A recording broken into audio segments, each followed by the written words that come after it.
Penny case.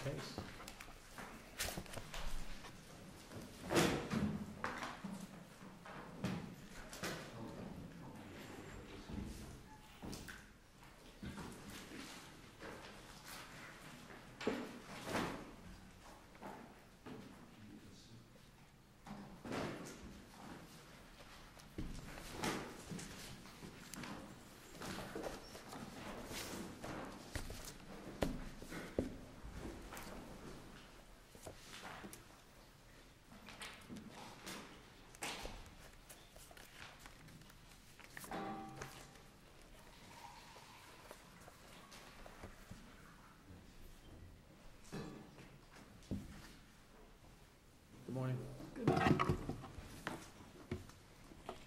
And I hate to admit, I'm unclear on how much time I have. 20 minutes, Okay. and you can take some of that for rebuttal, usually up to 5 minutes. Yeah, I would like to take 5 minutes for rebuttal. Okay, I'll Thank put you Your down Honor. for 5. Good morning. May it please the court. My name is Kelly Stewart. I'm here on behalf of the appellant Ray Spatali as the personal representative of the estate of Carol Spatali. He is the plaintiff in a wrongful death action which was brought against the appellant Pinch-A-Penny and its franchisee Riviera Industries, which alleges that Carol Spatali died as a result of exposure to toxic chlorine fumes, which occurred when a chlorine-filled jug spilled in the trunk of her car because the cap on, as we contend, the cap on the jug either failed due to corrosion or because it wasn't properly placed on the jug that day. Pinch-A-Penny moved for summary judgment on 3 different grounds. First, they alleged that there was no proof of, that Riviera Industries was its agent. Second, they alleged that the entire claim was based upon an impermissible stacking of inferences. And last, they argued that FIFRA, the Federal Insecticide, Rodenticide, and Fungicide Act preempted the claim. The trial court's order only addressed the first 2 arguments and granted summary judgment in favor of Pinch-A-Penny.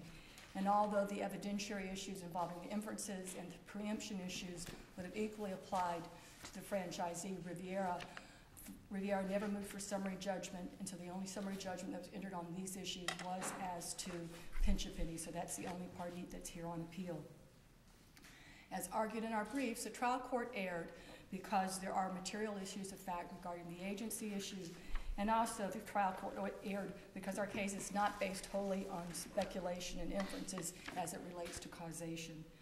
Also, although the trial court's order doesn't address the FIFRA issue, we address it here because it's an issue of law, and FIFRA and preemption simply does not apply because this is not purely a warnings case. Turning to the first issue, which is agency, it is clear on the record before this court that there remain issues of material fact on the agency issue.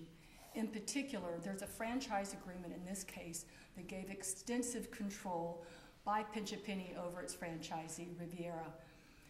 The franchise agreement does disclaim an agency relationship, but in at least 4 of the cases that we rely upon, which are Font versus Stanley Steamer, Parker versus Domino's, Villazon versus Prudential, and Sapp versus City of Tallahassee. In all of those franchise agreements, they said, oh, we don't have an agency relationship. But the courts didn't stop there. They went to look at what the franchise agreements actually provided for. And therefore, you really have to look at the level of control, not just what they said. In fact, the Villazon case specifically says, they almost always say this because they want to say that there's no agency relationship. Isn't the key, I guess, in this case is there any evidence of control of day-to-day operation? And I think we can show that in a number of different ways. They controlled what they sold there. That's a day-to-day operation. They controlled how much they could sell it for. That's a day-to-day operation. They controlled what computers they used at their cash registers. That's a day-to-day operation.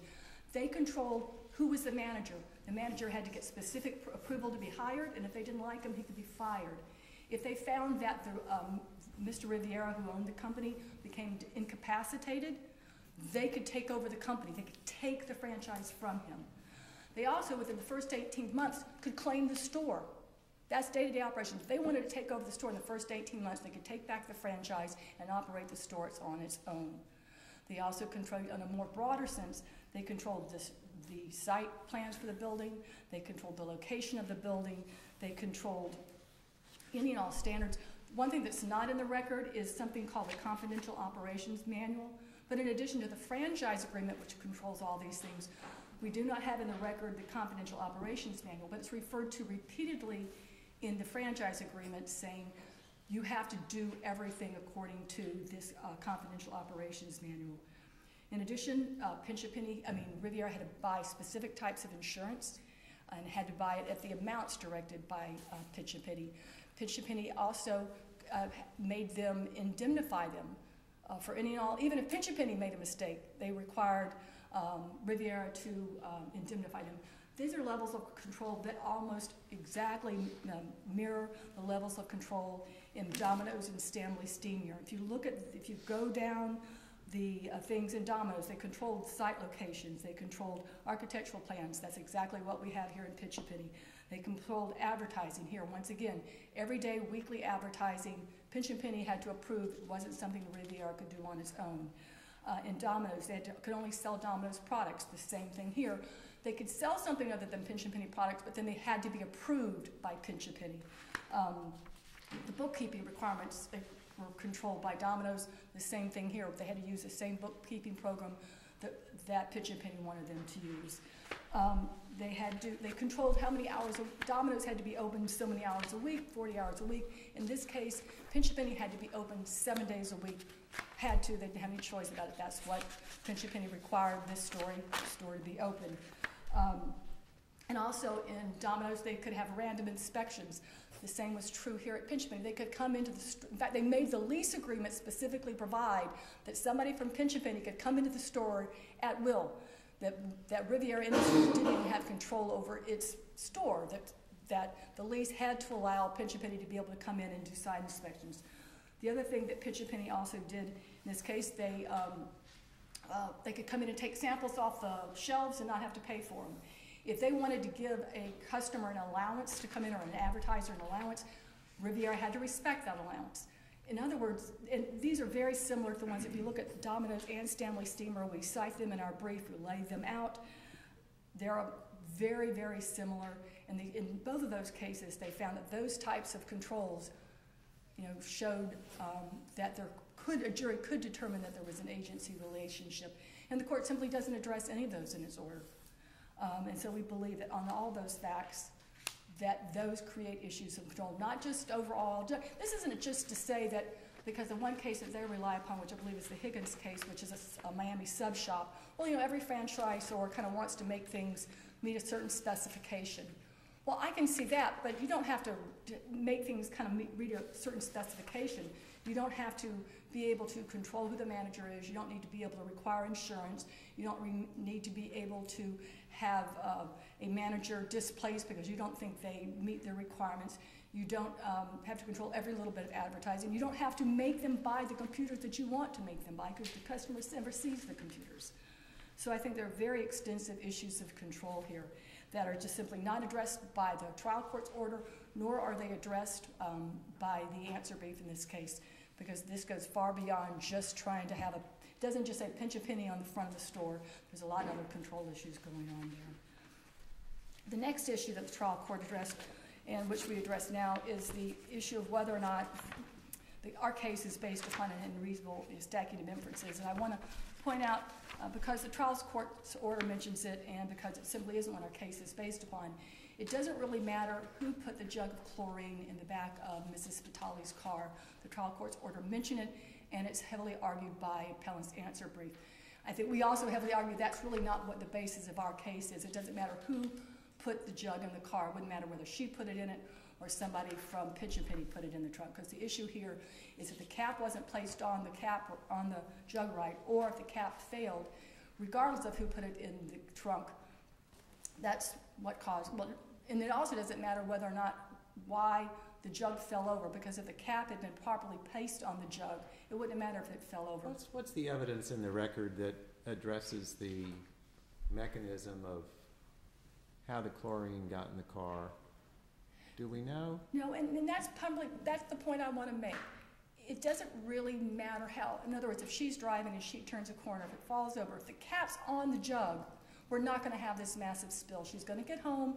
And in fact, if you look at the deposition testimonies of some of the employees, when they go to put jugs in the car, they can see where somebody's had a little seepage. That's not uncalled. In fact, that's why they ought to be checking these caps better, because they know the jugs fall. It's foreseeable that they're going to fall, because they've seen it. But in those cases, there's a drip here, there's a drab there.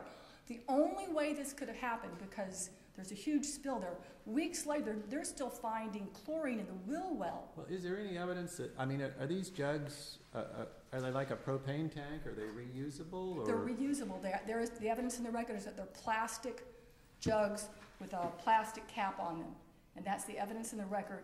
And the evidence in the record, based upon our expert's affidavit, Mr. Lawrence Masden, is that those are made out of plastic, and when they constantly get reused, the threads on those caps can fail, and he offers that testimony. The only other alternative is that when it got placed on the top of the jug, it simply didn't get turned on. I assume the expert didn't have an opportunity to look at these particular jugs? That is true.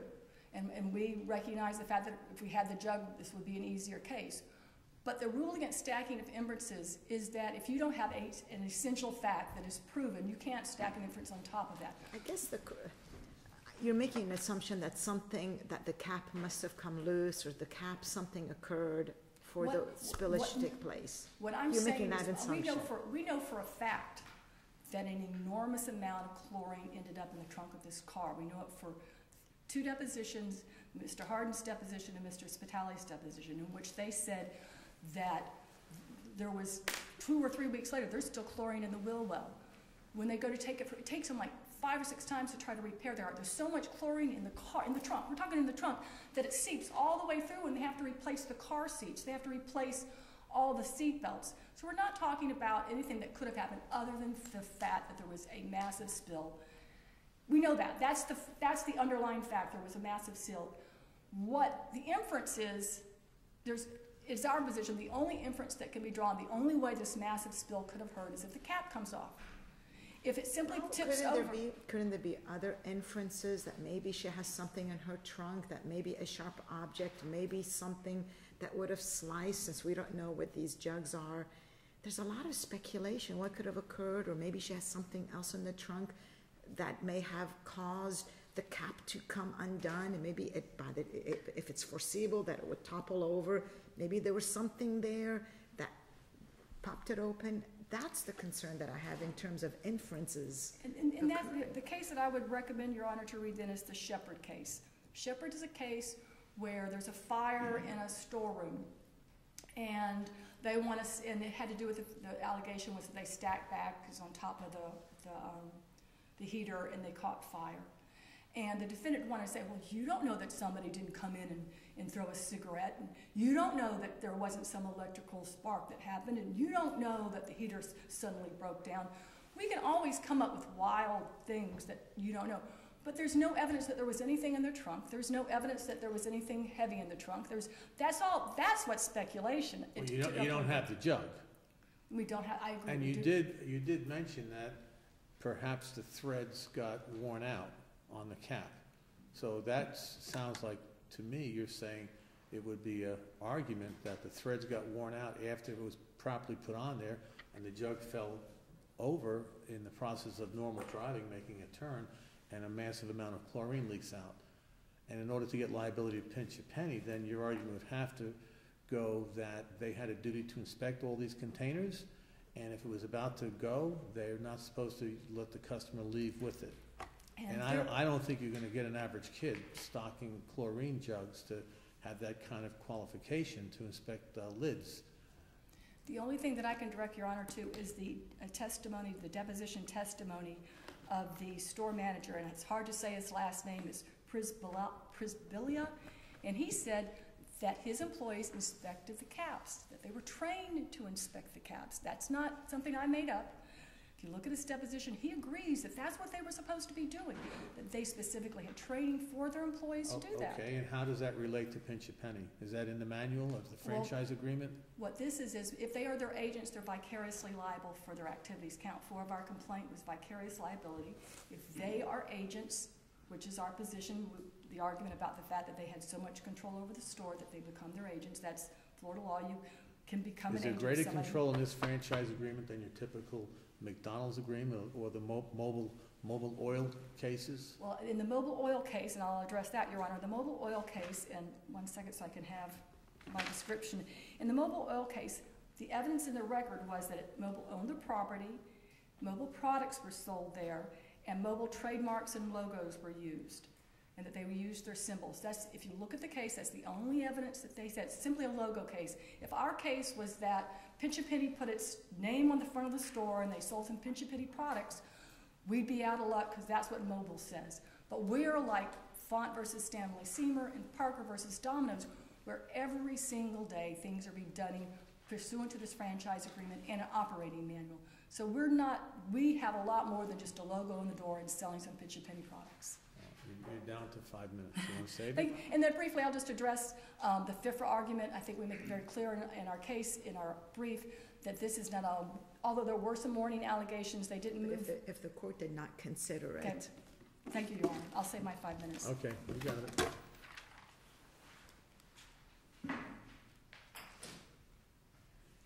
Mr. Dick, I want you to focus on this inference on an inference.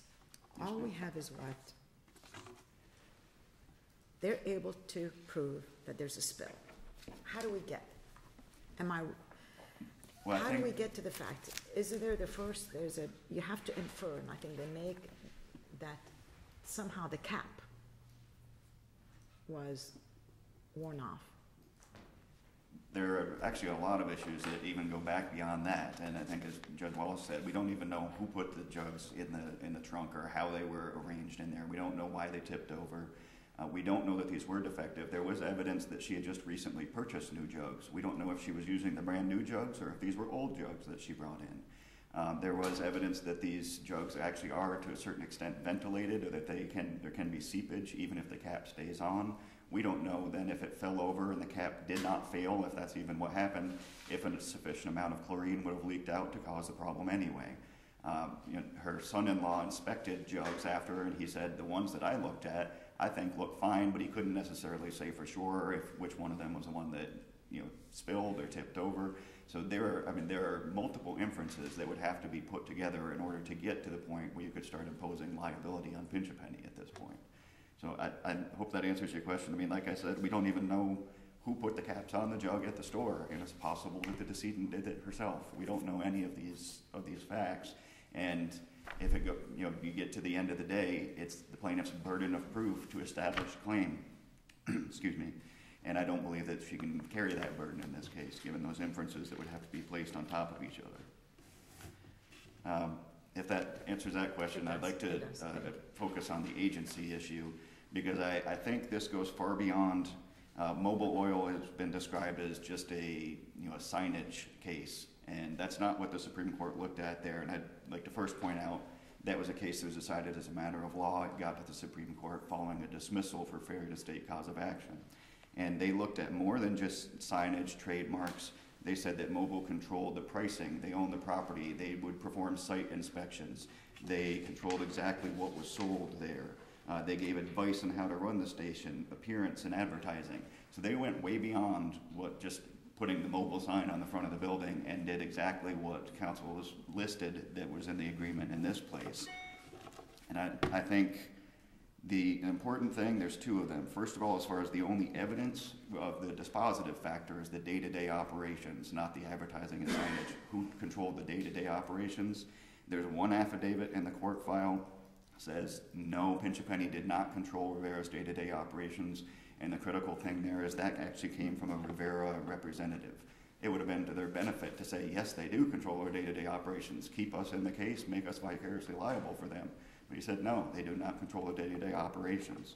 And that distinguishes this from the two main cases that they have cited. The first one, Domino's Pizza, I think it discusses all of the issues such as pricing, signage, all of that. And the critical quote there is the court says, quote, "The manual was a veritable Bible for overseeing a Domino's operation.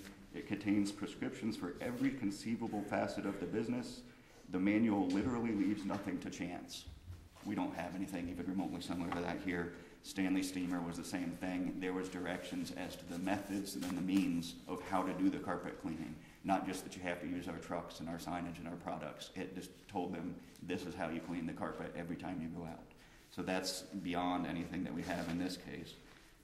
And I think, again, that's the critical issue, and it was undisputed based upon the Riviera representative's affidavit. There was no day-to-day control here, and I believe that's dispositive of the case, unless the court has any further questions.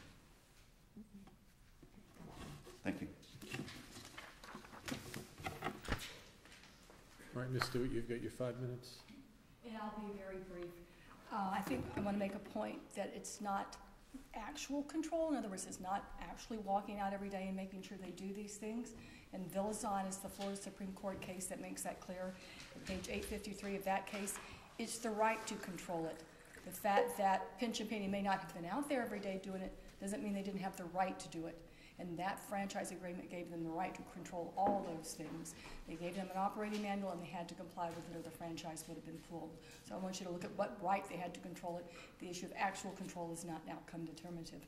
And then because I mentioned the store manager's deposition, and I don't know if the pages are actually referenced in my brief, I wanted to point out that if you would look at page 47 of 47 and 48 on how the jugs were inspected. How does a Pinch a Penny employee learn how to inspect a jug? Experience, coached by management and fellow employees about what to be cautious of and what would cause and what a bad jug would look like and where to look for it. Any other source other than it as far as training an employee on how to inspect a jug? No, it's just Pinch a Penny guidelines of visual inspection before and after. So I hope that answers Your Honor's question about that they knew they had a duty to inspect them, and that it was Pinch a Penny who gave them the guidelines on how to do those inspections. So again, they're putting control over the way they're supposed to be operating this on a daily basis. Thank you. All right, thank you. Well argued.